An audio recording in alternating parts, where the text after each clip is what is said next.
இன்று ஒரு தகவல் சொல்வது திருமதி எம். கலா சரஸ்வதி. தலைப்பு: ஸ்ரீ கண்ணன் பிறந்தான். அன்னை தேவதையின் அல்லல் தீருகின்ற நேரம் நெருங்கிவிட்டது.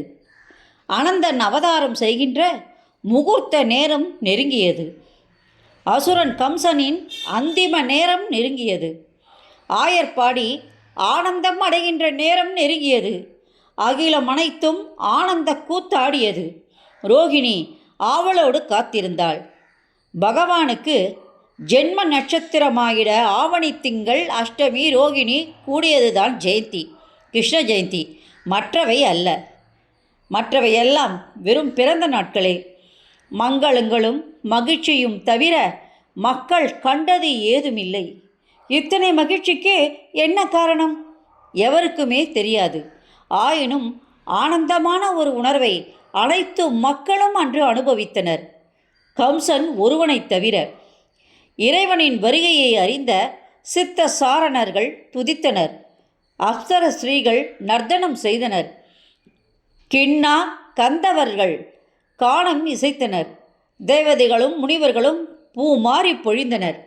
கம்சன் கண் உறக்கமின்றி காத்திருந்தான். நாட்கள் மாதங்கள் கரைந்தன. ஆவணி திங்கள் அர்த்தராத்திரி மேகங்கள் கர்ஜித்தது. மேள வாத்தியங்கள் இசைத்தன. கார கிரகத்தில் காரூரில் சூழ்ந்த அந்த வேளையில் வண்ணன் உதித்தான்.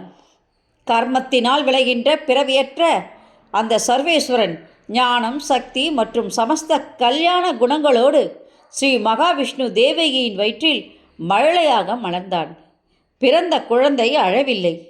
பெற்ற தாய் கம்சனை எண்ணி கதறினாள். வசுதேவர் சிசுவை பார்க்கின்றார். ஆனந்த கண்ணீர் வடிக்கின்றார். தேவியின் முகத்தருகே அந்த பிஞ்சு குழந்தையை எடுத்துச் செல்கின்றார். அவர் அந்த குழந்தையை முத்தமிட கண்களை திறவாமலே தன் உதடுகளை குவிக்கின்றாள். ஆனால் இதென்ன? மென்மையான நெற்றியும் மெய்க்குழலும் எங்கே? எதை நான் முத்தமிட்டேன்?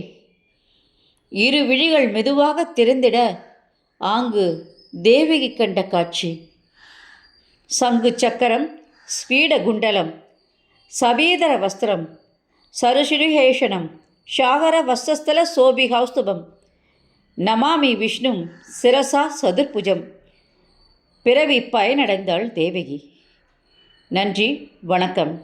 இந்த வீடியோ உங்களுக்கு பிடிச்சதை லைக் பண்ணுங்கள், ஷேர் பண்ணுங்கள். கொளத்தூர் பாப்பா டெம்பிள் சேனலுக்கு நீங்கள் சப்ஸ்கிரைப் பண்ணுங்கள்.